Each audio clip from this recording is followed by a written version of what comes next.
BBA, BCA, BCom Computers, 100% placement guarantee. I create Degree College, Kukatpalli, Hyderabad.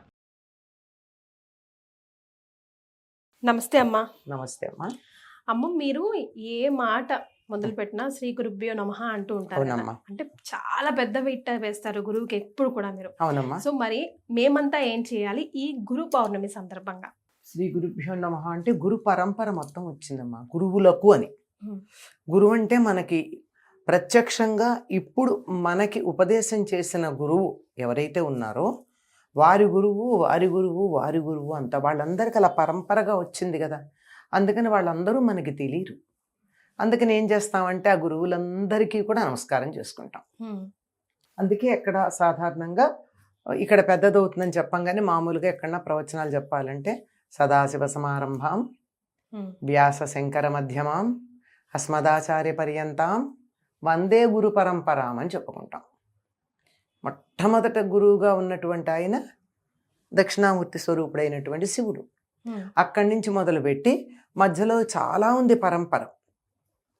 అక్కడి నుంచి వచ్చుకుంటే ఎక్కడ దాకా మనకి తెలిసినంతలో వ్యాసుడు తర్వాత జగద్గురు ఆదిశంకర్లు, ఆ తర్వాత నాకు తెలిసింది నా గురువు. ఈ మధ్యలో ఎవరున్నారో వాళ్ళ పేర్లు తెలియవు నాకు. అందుకని వాళ్ళందరికీ కూడా నమస్కారం అని చెప్పుకుంటాం. వందే గురు పరంపరం. అందుకేం చెప్తా, గురుభ్యో నమ, శ్రీ గురుభ్యో నమ, పరమ గురుభ్యో నమ, పరమేష్టి గురుభ్యో నమ అని చెప్పుకుంటూ ఆ పరంపర చెప్పుకునే పద్ధతి ఉంది. అది నిత్యం అలా అన్ని చోట్ల చెప్పలేం కదా. మేము విడిగా ప్రార్థన చేస్తున్నప్పుడు చెప్పుకుంటాం, అన్ని చోట్ల చెప్పలేం కదా. అందుకని ఈ పద్ధతిలో ఆ గురు పరంపర అందరినీ తలుచుకుంటూ మనం నమస్కారం చేసుకుంటామమ్మా. ఎందుకు అంటే మనకి దైవం ఎట్లా ఉంటాడో తెలియదు. దైవాన్ని మనకి చూపించి దైవం దగ్గరికి తీసుకెళ్ళేటటువంటిది గురువు మాత్రమే. గురువు అంటే అజ్ఞానాంధకారం నుండి జ్ఞానం అనే వెలుగుకి మనని తీసుకెళ్లేవాడు గురువు. గుకారోస్తంధకార రకారస్తన్నిరోధక. గు అంటే చీకటి, రా అంటే వెలుగు, అగ్ని బీజం కదా అది. ఆ రు అనే దానికి అగ్ని అని అర్థం. అటువంటి ఏమి వెలుగు? జ్ఞానం అనే వెలుగు. జ్ఞానం అనే వెలుగు వైపుకి తీసుకెళ్ళేటటువంటి వాడు గురువు. ఈ అజ్ఞానం ఎన్ని రకాలుగానే ఉండొచ్చు. మనం ఏదైతే చీకటి అనుకుంటామో ఆ చీకటని దేన్ని అంటాం? ఏది మనకి నచ్చంది ప్రతిదీ చీకటే. అనారోగ్యం చీకటి, బతుకు చీకటి అయిపోయింది అంటే దుఃఖం, బాధ. ఇలా వాడు చీకట్లో బతుకుతున్నాడు అంటే నలుగురికి తెలియకుండా.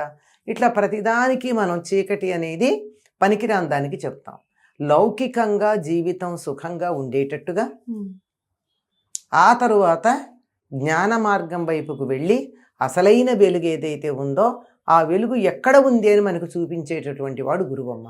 అంచేత గురువుకి నమస్కారం చేస్తాం. ఆ తర్వాతే దైవానికి నమస్కారం చేస్తాం. గురువు ఏం చేస్తాడు? దైవం ఎక్కడుంటాడో చెప్తాడు. వేలు పట్టుకుని తీసుకెళ్తాడు. గురువు అంటే వాళ్ళ వెళ్ళు అని చెప్పడమే కదా, వేలు పెట్టి చూపిస్తాడు, అవసరమైతే వేలు పట్టి తీసుకెళ్తాడు. అటువంటి వాడు గురువు. ఈ గురు పౌర్ణమినే ఎందుకు మనం గురు పౌర్ణమిగా కొలుస్తాం? ఆషాఢ పౌర్ణమినే ఇప్పుడు చెప్పాను కదా, సదాశివ సమారంభం వ్యాస శంకర మధ్యమాం అని చెప్తాం. ఆ వ్యాసుడు అనేటటువంటి ఆయన్ని గురుస్థానంలో కూర్చోబెట్టినటువంటి రోజు గురు పూర్ణిమ.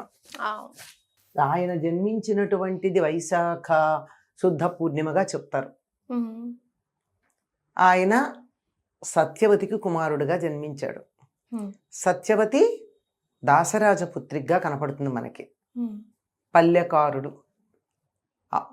అటువంటి ఆయన వాళ్ళకి రాజు. ఆయనకి కుమార్తెగా జన్మించినటువంటి ఈవిడ ఒక అప్సరస. ఆ అప్సరస శాపవశాత్తు చేపగా పుట్టింది. ఒక ముని శాపం వల్ల.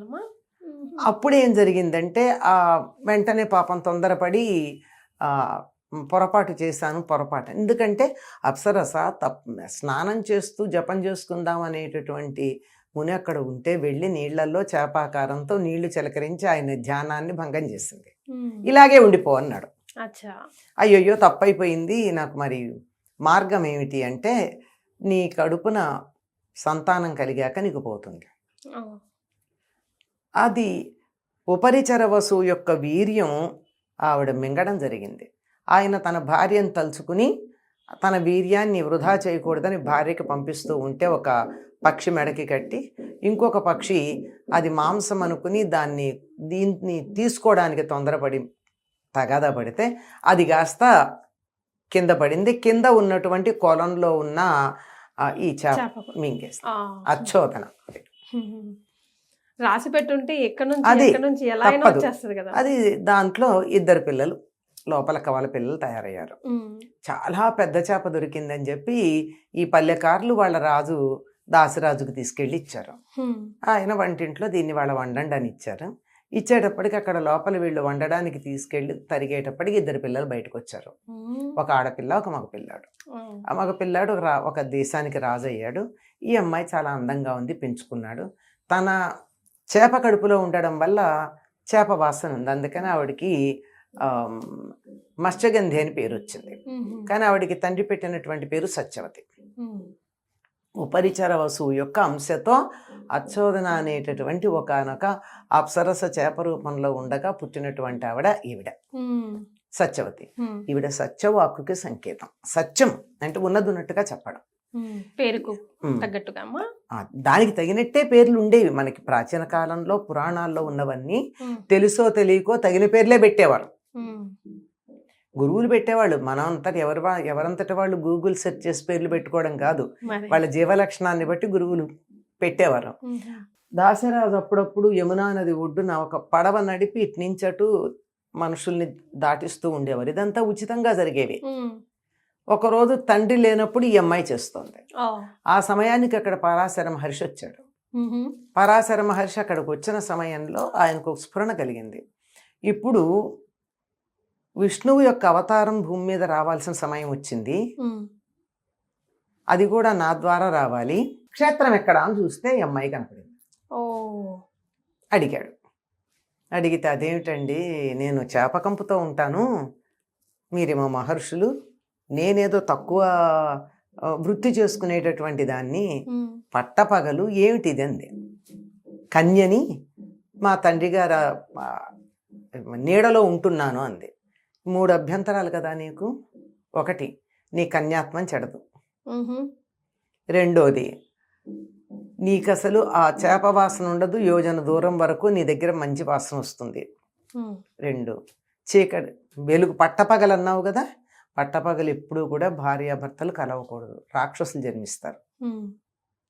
అందుకని అక్కడ చుట్టుపక్కలంతా చీకటి చేసేసాడు, రాత్రి అయినట్టు. అప్పుడు ఆవిడని అలా స్పృశించాడు. స్పృశించగానే ఆవిడ కుమారుడు కలిగాడు. స్పర్శ మాత్రం. ఆ కుమారుడు యవ్వనంతో ఉన్నాడు. తల్లికి నమస్కారం చేశాడు. అమ్మ తపస్సు చేసుకోవడానికి వెళ్తానన్నాడు. ఈ మహర్షి పని అయిపోయింది, వెళ్ళిపోయాడు. ఇతడు వెళ్ళిపోతానన్నాడు. అదేమిటి నాయన అంది. నీకు ఎప్పుడు కావాలంటే అప్పుడు నేను వస్తాలే అని వాగ్దానం చేసి వెళ్ళిపోతాడు. అసలు ఏ కార్యక్రమం జరగలేదు ఆయనకి, నామకరణాలు ఇత్యాదులన్నీ. ఆయన్ని కృష్ణద్వీపానికి వెళ్ళాడు గనక కృష్ణద్వైపాయనుడు అని పేరు పెట్టారు. మనం తర్వాత అనుకోవడం. సత్యవతికి కన్యాత్వం పోలేదు, ఎందుకంటే స్పర్శ మాత్రంతో జన్మించాడు తప్ప భౌతికమైనటువంటి మనం అనుకునేటటువంటి సంయోగం వల్ల కాదు. పుట్టినవాడు మరి అలా అనుకుంటే పుట్టంగానే తపస్సుకి వెళ్ళిపోతానని ఎట్లా అంటాడు?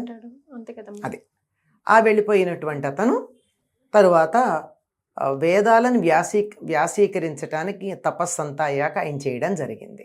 వేదాలను వ్యాసీకరించినందువల్ల ఆయనకి వేదవ్యాసుడు అనే పేరు వచ్చింది. వ్యాసీకరణం అంటే వాటికి విభజించి చెప్పడం.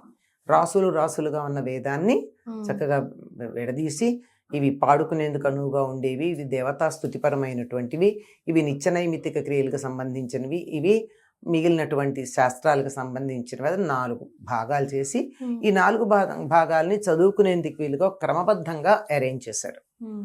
అది చేసిన తర్వాత ఈ పని చేయడానికి ఆయన నా పనికి పిలిచి కూర్చోబెట్టినటువంటి రోజు ఏదంటే ఆషాఢ శుద్ధ పూర్ణిమ. ఇవాళ పిలిచి ఆయనకి పట్టం కట్టారు. వ్యాస పట్టం కట్టినటువంటి రోజు గనక వ్యాస పూర్ణిమ అని. అంటే సాధన చేసినటువంటి వారు తపస్సు, చదువు ఇత్యాదులన్నీ అయిన తర్వాత వారికి ఒక చక్కని గురుస్థానం ఇచ్చేటటువంటి రోజు గురు పూర్ణిమ.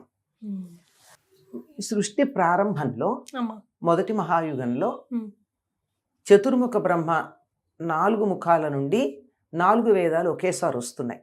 ఉమ్, వస్తూ ఉంటే అన్నీ ఆయన అనేస్తూ ఉన్నాడు. అలా అంతా వ్యాప్తి చెందుతున్నాయి. ఉమ్, ఎక్కడెవరూ భద్రపరచట్లా.